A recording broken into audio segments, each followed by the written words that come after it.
Welcome to Banyen Books, Branches of Wisdom, celebrating the joy of bright ideas and heartful lifelong learning.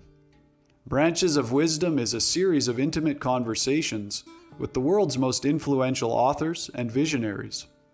We explore spirituality and the human mind, ecology and culture. Most episodes are recorded with a live audience. You can join our live events and submit questions to your favorite guests. Check out our upcoming schedule at banyen.com. Since 1970, Banyen Books has been a rich oasis at the crossroads of wisdom and philosophy, offering resources for humanity's evolving paths. We're a locally owned, independent bookstore in the heart of Vancouver's Kitsilano neighborhood. Visit us in person or shop online at banyen.com. Please subscribe, follow, like, and leave your reviews for the podcast. And now, enjoy.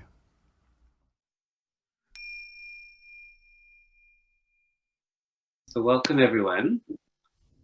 So today, Susan Aposhyan will share wisdom from her new book, Heart Open, Body Awake, 4 Steps to Embodied Spirituality. Susan Aposhyan is an accomplished meditator and psychotherapist, and she is one of the leading figures in the field of somatic psychology. From her roots as a professional dancer in New York in the 1970s, she encountered the practice of body-mind centering and became a dedicated student of Bonnie Bainbridge-Cohen. In the 1980s, she joined the faculty of Naropa University and founded and directed the Body Psychotherapy graduate program. She then went on to create a unique approach known as Body-Mind Psychotherapy, which has been described as the most body-based in its field because of its focus on human anatomy, physiology, neuroscience, evolutionary science, and development. She is the author of Natural Intelligence, Body-Mind Psychotherapy, and of course her new book, Heart Open, Body Awake. We're honored to have you here with us today. Please welcome Susan Aposhyan.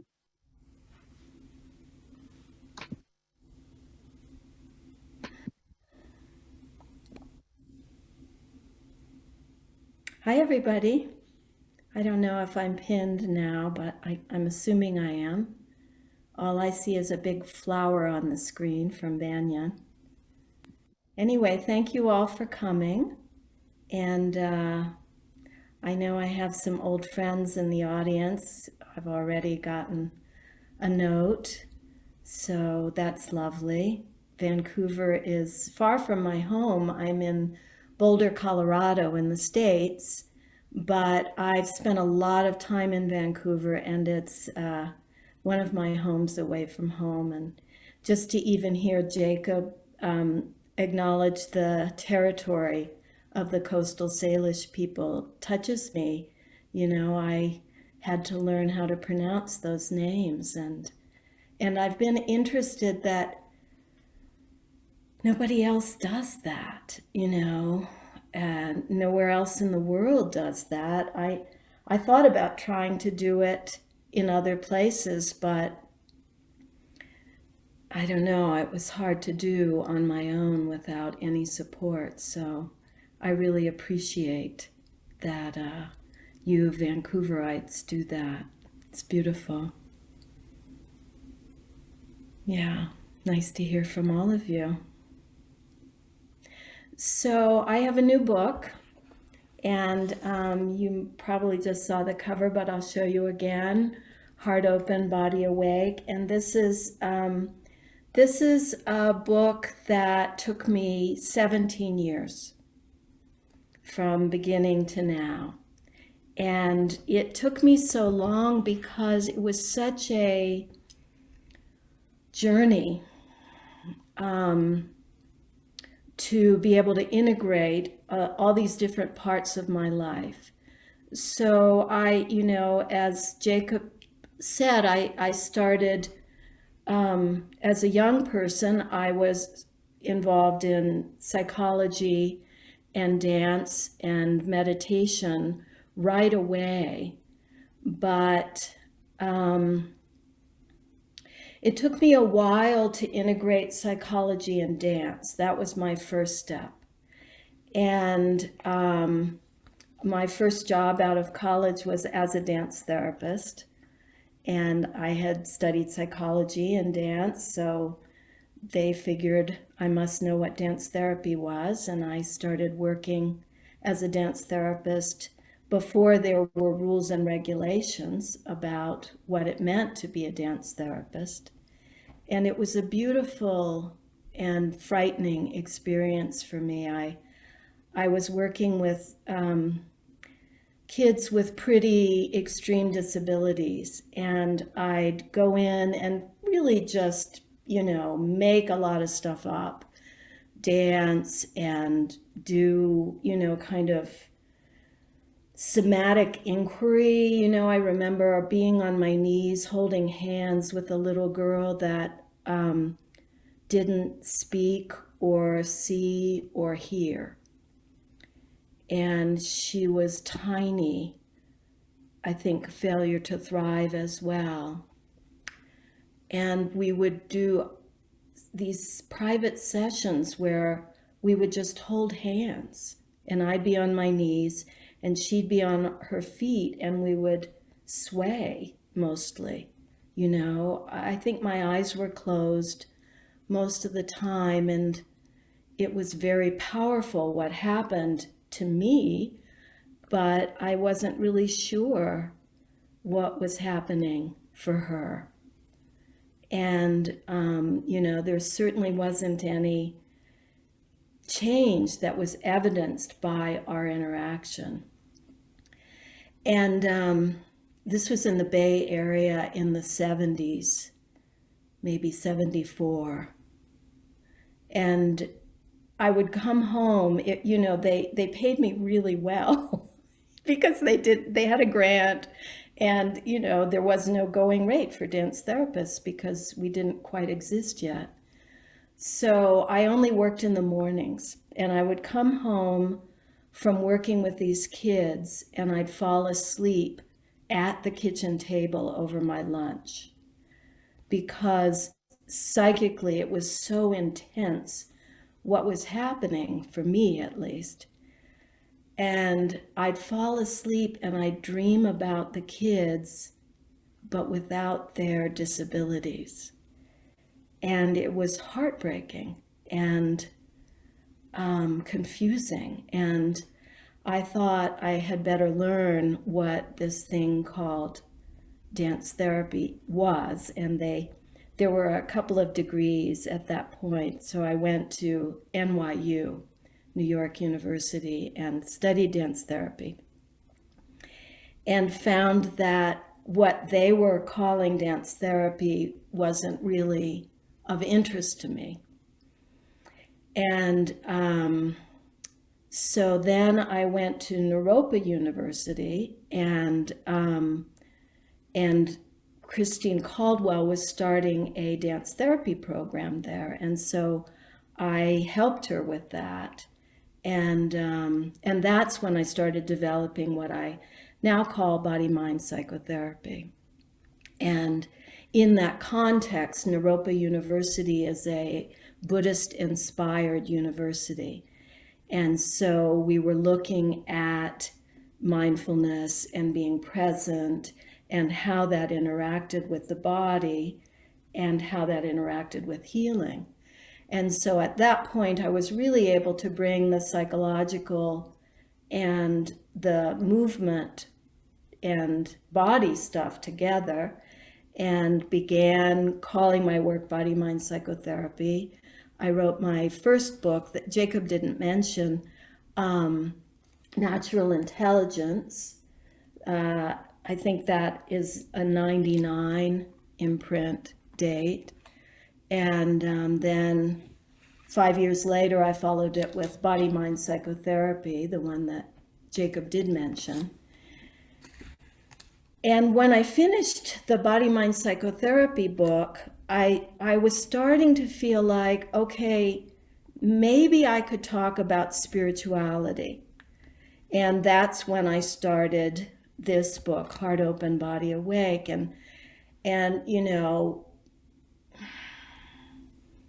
the psychological world is was not very open to spirituality back then. And in fact, I remember one of my body psychotherapy friends, I told him that I was writing about spirituality, and that our friendship ended. I never knew whether that was a coincidence or a result, but it was edgy for me. And certainly other people were doing it with, clarity and ease. But for me, it was difficult. For one thing, I didn't know what spirituality was. I still don't really. I'm not sure. Sometimes I think I know, and then other times it changes. But, there is this realm of human experience that some of us are very deeply interested in and motivated to explore and pursue. And for me, it always involved the body and psychology as well. I have a quote that I think I've used in all three of my books, and it's from a psychiatrist that I never knew, and I don't even know if he's alive anymore. His name is Thomas Hora, H-O-R-A. And he said, all problems are psychological and all solutions are spiritual. Now, some of you know that I've always been very involved in human development. So what I came to imagine, theorize, perhaps understand, is this possibility that our development as humans, which can continue through our lifespan, unlike some creatures, they hit maturity and then plateau. And certainly, it feels like we do that a lot too, but we have this potential to develop even the day we die. We can still really grow in a substantial way, in a way where our basic organization is changing, in a way where our being is changing in some fundamental energetic level that at a certain point we have to recognize as spirituality. Whether we like the word or not, whether we believe in a formless realm, an invisible world, spirits, but spirit, is hard not to believe in at a certain point, which is not to say, believing in God by all the clunky definitions that people use to define God, but just to say that something happens in our beings where we expand, where our hearts open, where we feel connected to the larger world, where we enter into unitive states of mind, into oneness, where we move out of our small, egoic, personally motivated selves and into a continuity with the larger world. So it used to be that people tried to transcend the body to go to a transcendent unitive state.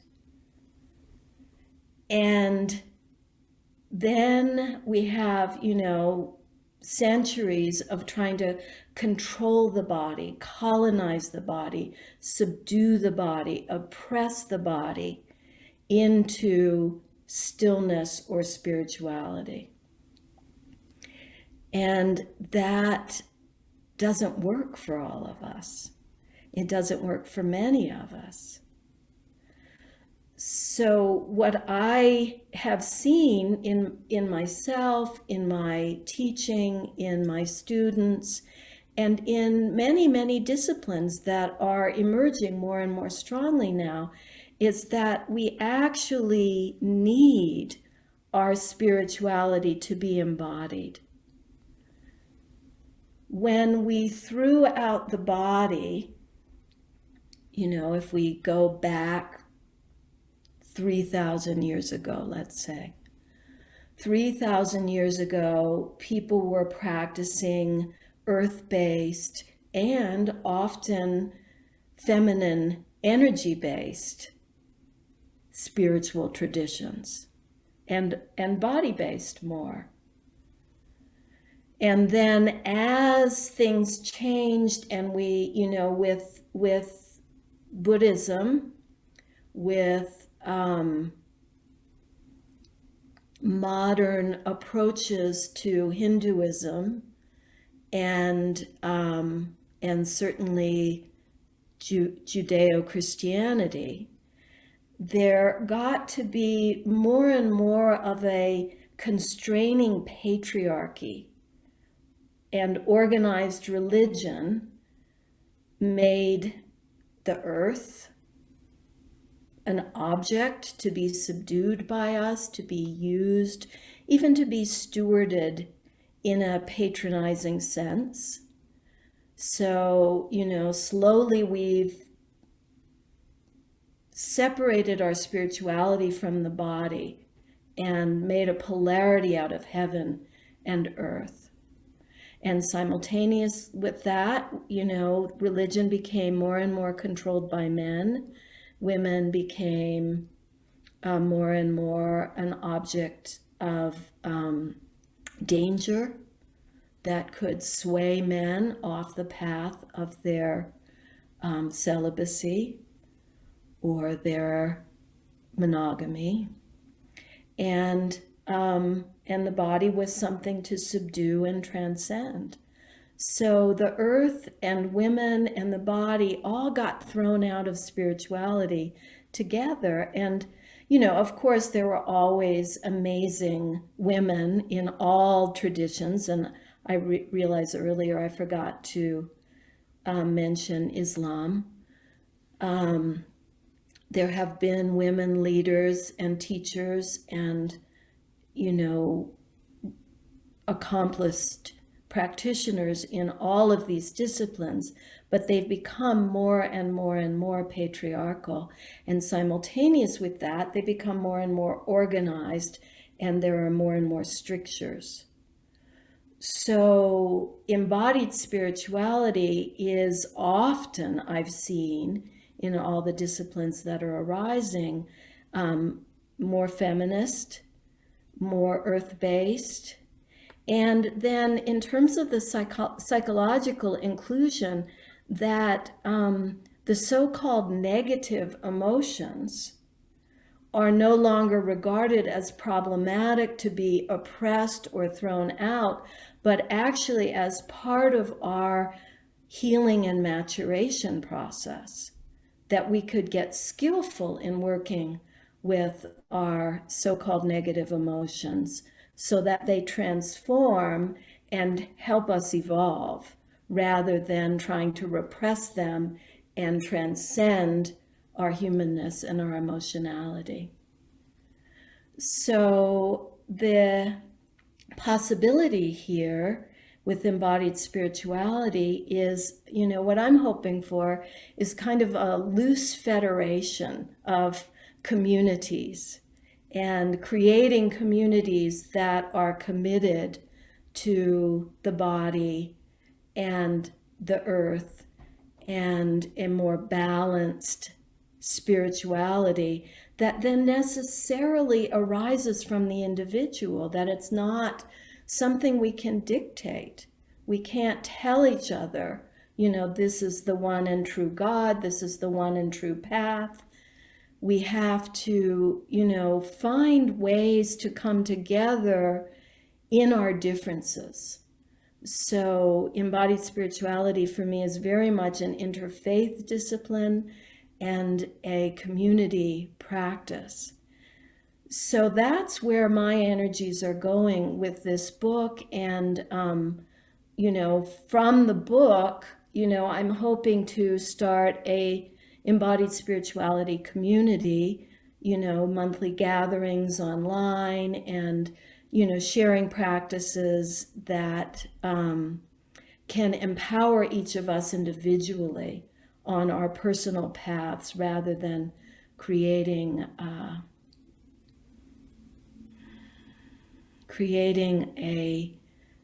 a path that dictates too much.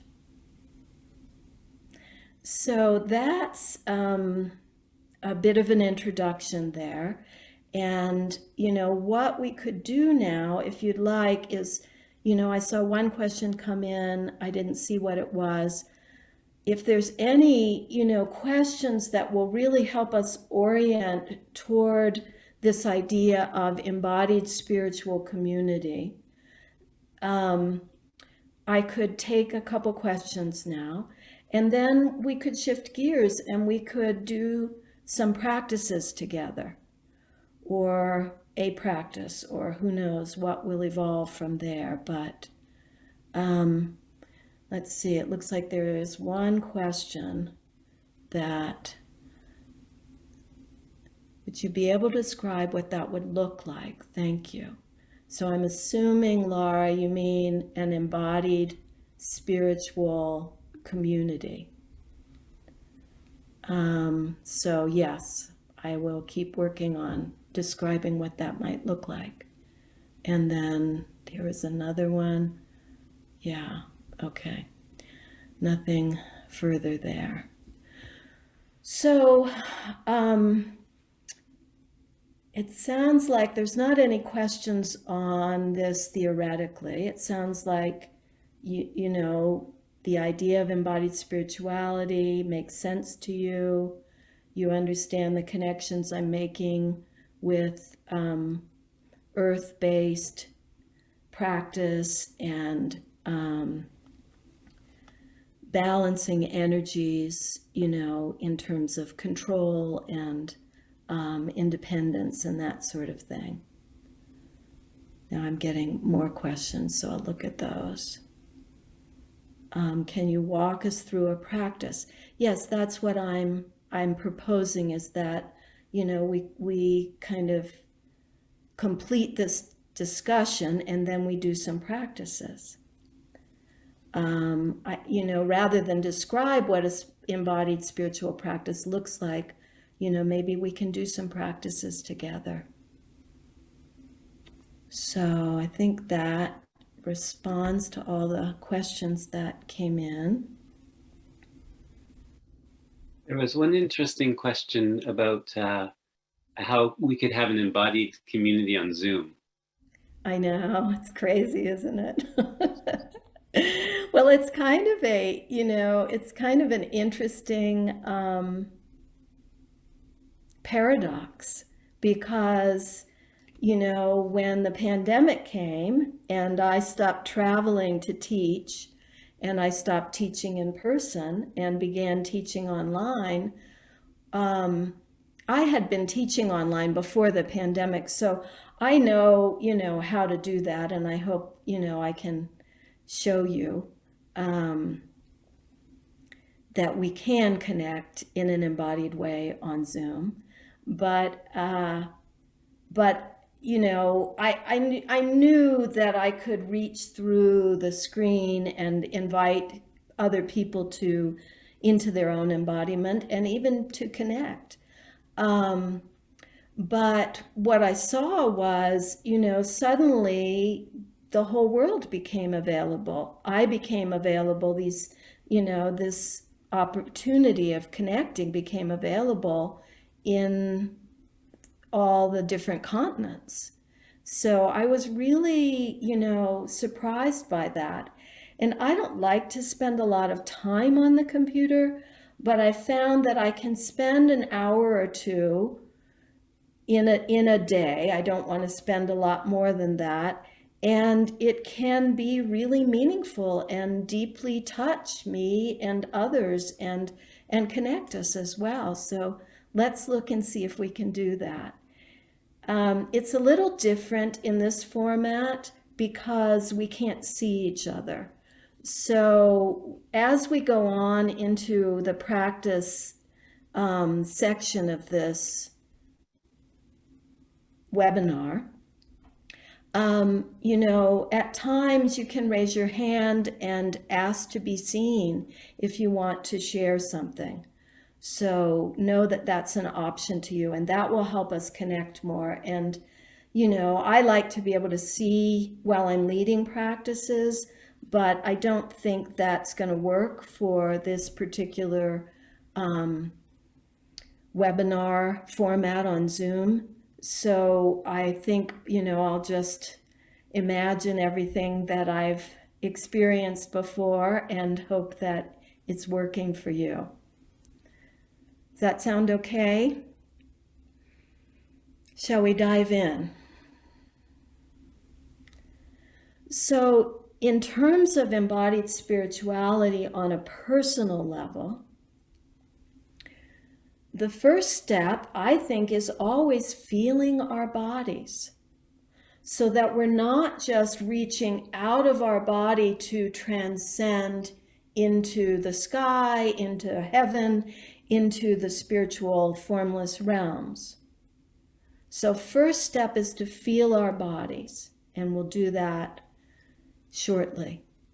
And then out of that, we can see how we expand into connection with the earth, with all of the life forms on the earth, and potentially with each other, which again is easier to do if we can see each other, but we can feel into it without seeing each other.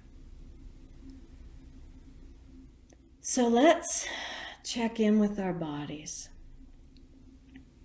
Take a moment to just feel. See what comes. See what you notice. Feel whatever you feel. Whatever sensations come to your awareness, notice those. And let go of controlling your breath. Let your breath come and go in its own bodily way, not the way your brain thinks it should come and go. Just open your mouth, even if you need to help your mouth open a little bit. Our mouths help our brains control our breath and our voices and our speech. So there's a feeling in your mouth where it lets go of being the gatekeeper. I'm touching my mouth now. You could touch your mouth and feel when your breath changes. When your breath exhales in a way that feels like it's out of its strictures. It's a little freer.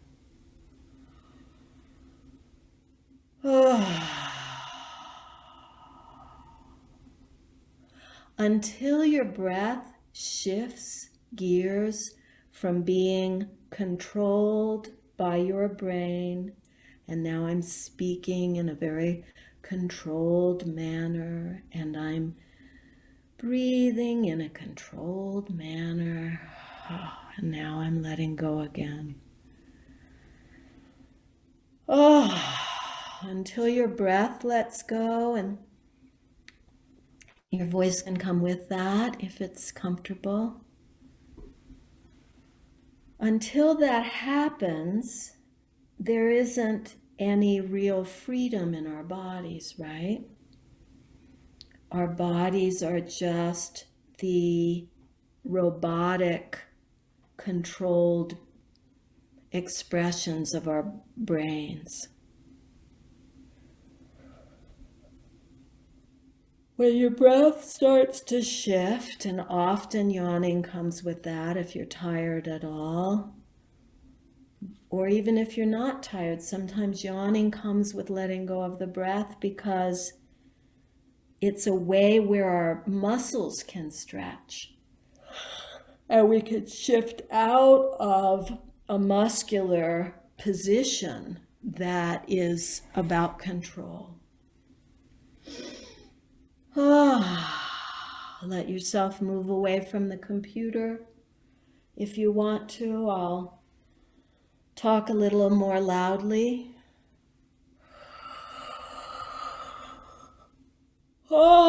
Let your body stretch and open if it wants to. Let your body curl in if it wants to. Letting go of your breath.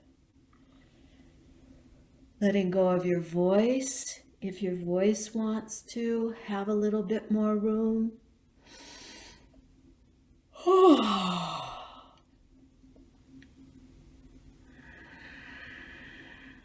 And letting go of your position. If your body wants to change position, let it change. If your body wants to move, let it move. Feeling the sensations in your body right now and giving them permission to move, to breathe, to sound, however they want to. Now, this is a great thing about Zoom, is that you're alone and you're connected. So if you need privacy, feel the aloneness of this. And if you need connection, listen to my voice and know that there are about 100 other people doing this with you. If you need even more connection, look at me, and I'm looking straight into the camera right now and looking at you. Letting go of your breath, letting go of your voice. So just feeling what's happening in your body right now. Feel how you're moving or being still. Feel what you're feeling and how it's changed as you spent a few minutes attending to it.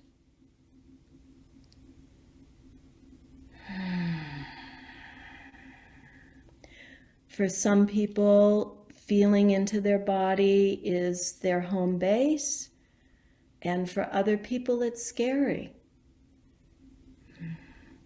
If there's any emotional feeling that's coming up, if you're safe to go into that and trust that, give it a little more room to breathe, a little room to move. You can do that. If not, you can, just hold it in your awareness and love it as best you can. Just be kind.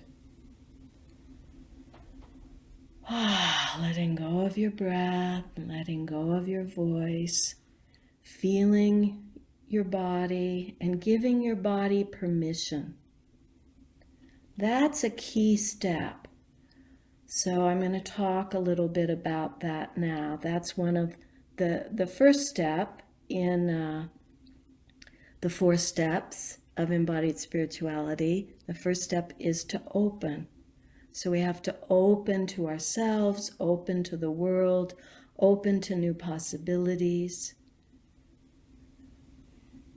Second step is to feel, to have the courage to feel ourselves more fully, more deeply, more completely. Third step is allowing. By allowing our bodies to breathe in their own way, not brain-directed breathing.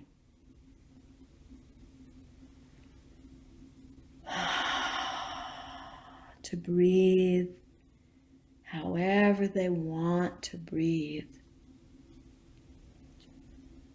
That's a big deal in our world.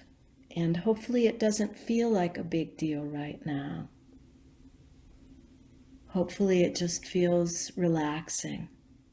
But slowly over time, as we practice allowing our breath, allowing our bodies, allowing our emotions to move and find their way, their loving way toward a larger self, toward a more compassionate self, toward connection with our world. So for many of you, I know you're just getting started and you need a couple of hours to really move. And this first practice that we've just done is the beginning of what I call embodiment practice. And I spend a lot of time and like to give others a lot of time in embodiment practice. But, often we have to develop an attention span for it and develop safety there so it's not confusing or overwhelming. And from embodiment practice, which has these elements of listening and allowing our breath, our body, our voice,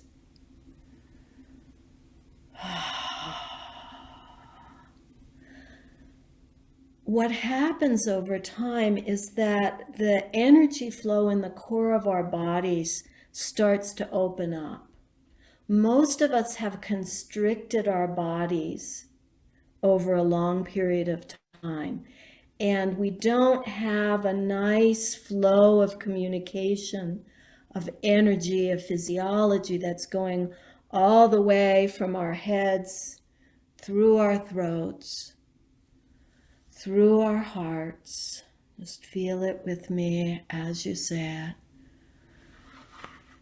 Solar plexus, diaphragm, belly, pelvic floor. Just touch in with those centers, and touching in with those centers helps open up the flow. Ultimately, we want to open up the flow from above our heads into the crown of our heads, through our brains, through our throats. Again, just check in as I say it, through our hearts, through our solar plexus, plexi, I think that's the plural, through our bellies, through our pelvic floors, all the way down from above, through, and all the way up from below, so that the energy of the earth can come up into our pelvic floors, into our bellies, into our solar plexi,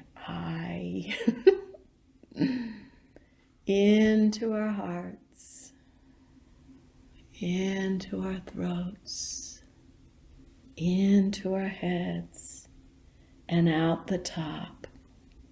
So this is what I call core flow. And it's an ideal. If you feel any kind of movement up and down through the center of your body, just, be grateful for that. And just imagine feeling lots of movement going up and down and through, and able to really process and communicate with life as it comes into you and as it moves through you and as you share with the world in and out, up and down through the core. So that's another practice, is cultivating core flow.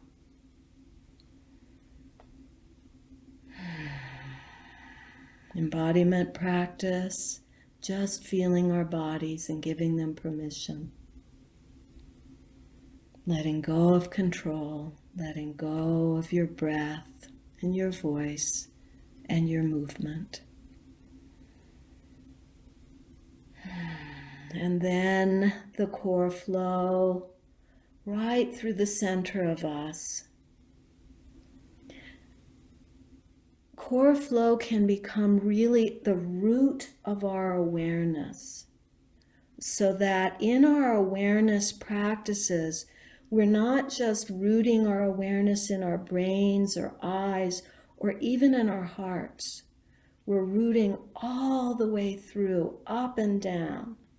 And so at that point, as our awareness goes out into the whole expanse above us and down through our pelvic floors into the earth, perhaps even through the earth, perhaps into the whole universe that's below us.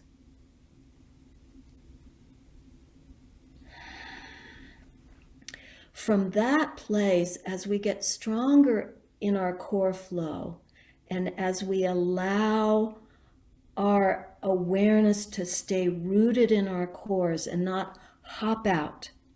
So now I'm going to hop out and I'm going to speak just from my brain, and I'm going to sever my connection with my core flow. And it doesn't feel good, so I'm going to change it now. Oh, thank you.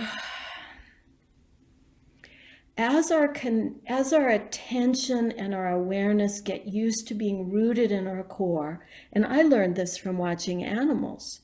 Animals never pop out to attend to the other like we do. Animals stay in their core when they look at you. They're looking at you from their hearts, from their bellies, from their throats, from their pelvic floors, from their whole beings. As we remember our animal ability to do that, then we can also start to free ourselves from some of the constricting patterns that we've created in our bodies that have led us to the false belief that I am an individual person that's separate from you in all ways and all times. As we give our arms and legs permission to move the way they want to move, they start to feel continuous with the world. And that brings us to the last of the 4 steps, which is connection.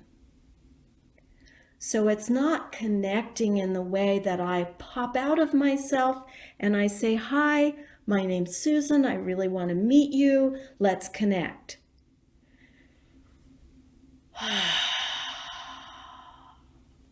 Come back to your breath, come back to your core, come back to the center of your being.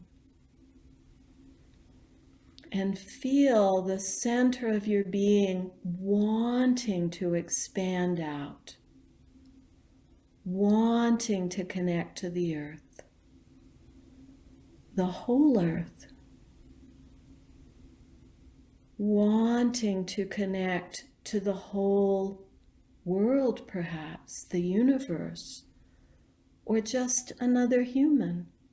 Whatever it is, it comes from our cores, and it can expand out and make connection happen.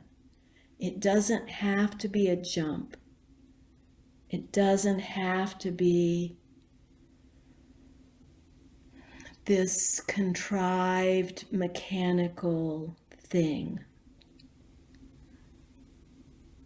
So that opening, feeling, allowing, connecting is a prayer, is a blessing, is a joining together in community that's accessible to all of us at any time. It's not dependent on being in the same room. It's not dependent on agreeing on what should happen next on our planet. It's an energetic connection. We are all here together, and we are all terribly, terribly interdependent, beautifully and terribly so.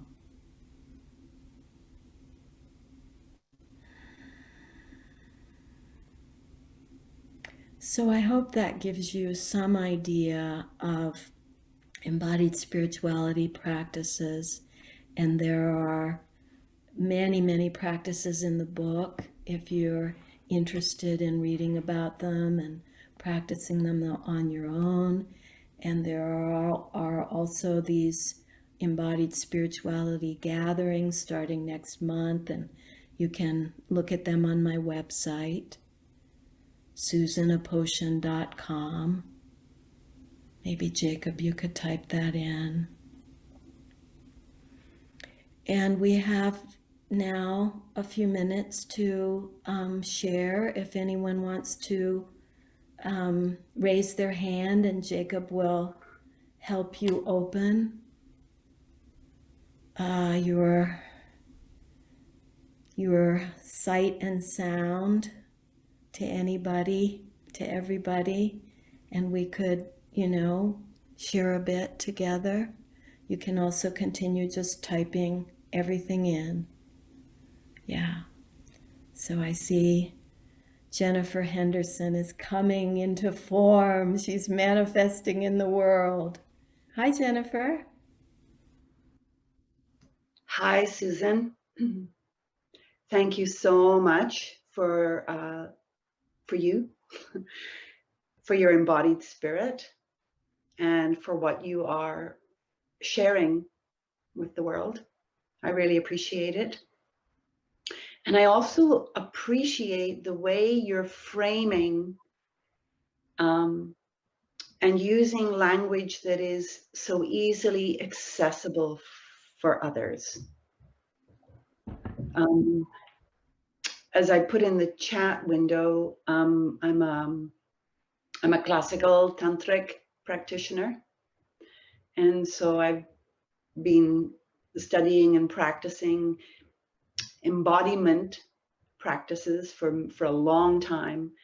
And I really appreciate how you've guided us into some of the core tantric teachings using such simple framing.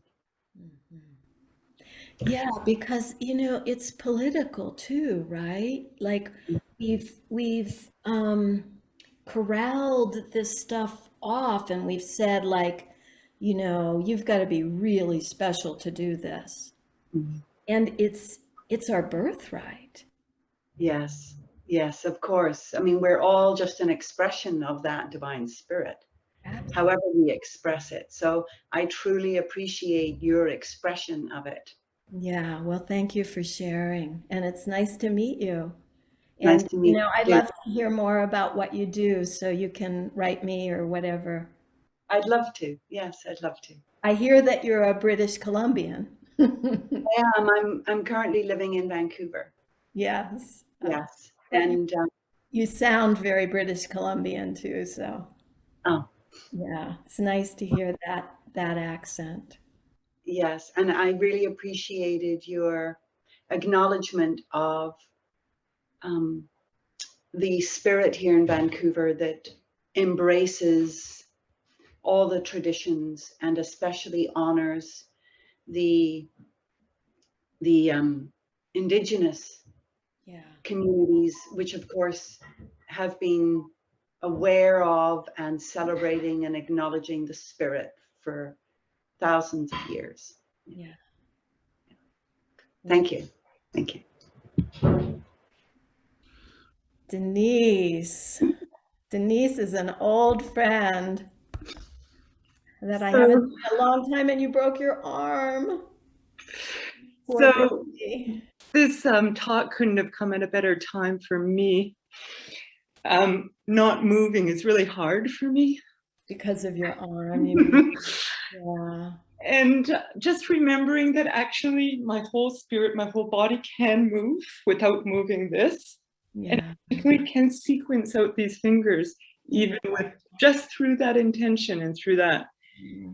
It's also very powerful, your book coming out at this time with the spirituality element. As a First Nation person, just slowly starting to embrace what was so cleanly lost in my whole family line, has really made it an amazing time to start to embrace those traditions and include my embodiment practice in that. So very physical, spiritual practice. Yeah. So I really am appreciating how amazing it is to, to remember the embodiment practice and to include it in our whole being. Yeah. So nicely included in our whole being. So feeling like a whole person, even with a little bit of a break. So thank you, Susan. Great to see you. Thank you. Very grateful. Very grateful. Yeah, be well. Well, Jacob's unpinning Denise, and if anybody else wants to say anything, I see people are saying I need more theory and info, and there is also theory and info in the book, so you can look at that. And then, if you really need more theory and info, you can look at my earlier books, because, especially the Body-Mind Psychotherapy, which Jacob said he has there at Banyen, that's all psychological theory. And someone was asking about working with trauma history, and I have a trauma history, and many of the people I work with do. And, I think ultimately this is for me, it's been the ultimate medicine for trauma. And but yeah, we do need to be careful and go slow and talk about what's happening and share when we get shunted off into a weird trauma vortex, as they say in traumatic experience, somatic experiencing, not traumatic experiencing. So, and that's part of community, and that's part of including emotions and humanity in our spiritual practices, rather than just saying, oh, you're too messed up to do this practice, go heal your trauma and talk to me later. So, yeah, I just wanted to acknowledge that. So, hello, Kirsten. Hi, we've met before. Yes, I recognize you again. Yeah, good to see you. I wanted to thank you and tell you that this practice has been my grounding wire for the last 18 months. I had COVID last year. I've never been so sick in my life. And just the somatic practice and being aware of the sensations in my body and using this practice gave me the perspective to get through some very difficult times. Good. And I find that the loneliness and the challenges, I've been through a divorce in the last year.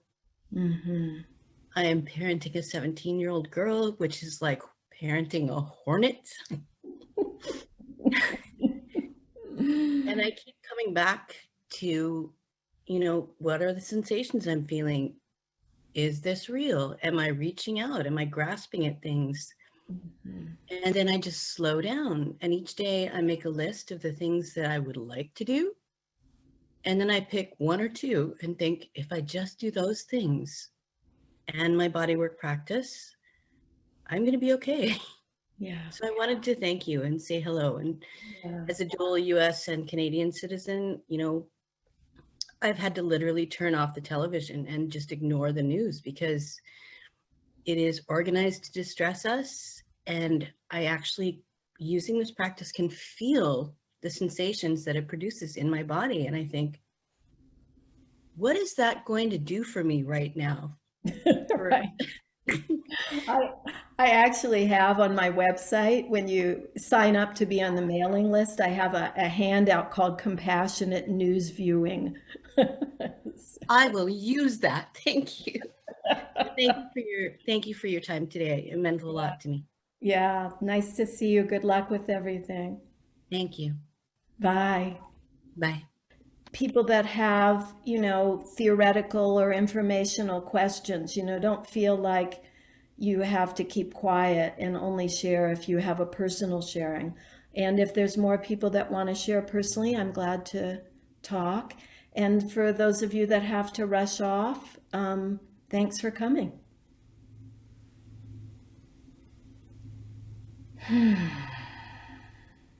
Anybody else that wants to share anything? Or are we sated and good to go?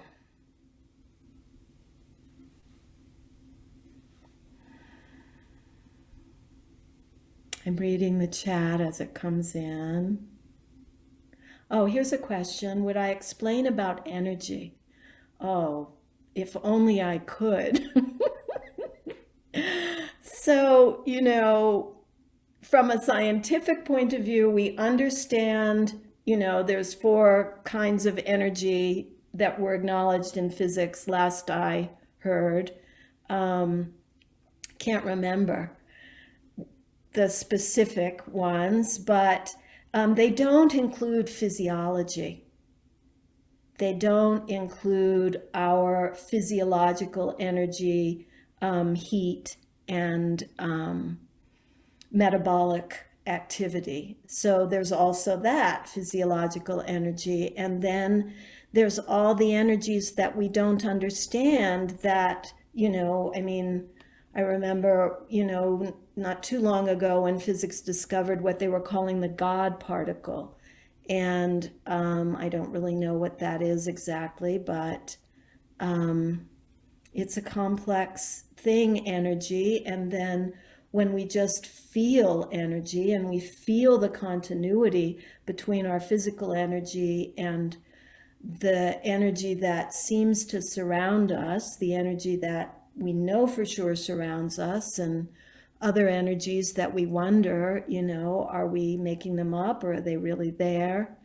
And, maybe that question isn't as simple as we think it is. So that's, when I'm talking about energy, I'm talking about all of that.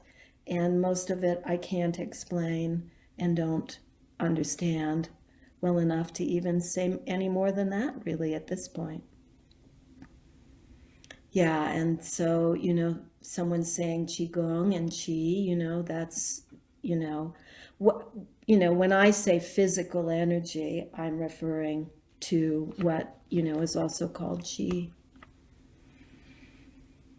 Okay, anything else before? Oh, here's a question. How does it differ from getting in touch with your body in the first step in meditation? Well, I think that's a step in meditation that some people leave out, getting in touch with their bodies. And for most people, they probably do it too quickly. So I think that there's a lot there to explore and let it deepen. Yeah. And sometimes we can feel that. We feel like, oh, there's, I need to feel some of this stuff more deeply. And that can be a sign that maybe you want to explore, some kind of embodiment practice. What I shared at the beginning is what I call embodiment practice, but, there are many different practices that people can create that are embodiment practice. Krishna's asking, do I need a therapist to explore somatic therapy and deal with anger issues? that's different for everybody. Some people do, and some people can explore a lot on their own. I've done most of my work in my life on my own, but, I am a psychotherapist, so, I know a lot about how to do that, and I know when I need help, and I don't want to be alone. Does that have to be necessarily with a trained professional? Not necessarily. See how it goes, Okay, I think that might be it. Looks like nobody else wants to come on, and the questions aren't coming in, so I hope everybody that's still online got what you were looking for, and I hope we meet again. And I'd like to also just thank you, Susan, for sharing your wisdom and practices today. And one of the things that I really resonated with was when you did that demonstration of entering your body, leaving your body, and just that switching back and forth. You embodied it so clearly for me. Like I'll remember that image. And I just want to remind everybody, Heart Open, Body Awake is available from Banyen.com. And you can find more about Susan's work at susanaposhyan.com. So again, on behalf of Banyen Books, thank you all for coming out today. And thank you, Susan. Yeah, thank you, Jacob. And thank you, everybody. That was fun. I hope you enjoyed it half as much as I did. So be well, take good care. Love to Vancouver. Thanks for joining us for Branches of Wisdom, a podcast of Banyen Books and Sound, Canada's spiritual and healing resource since 1970.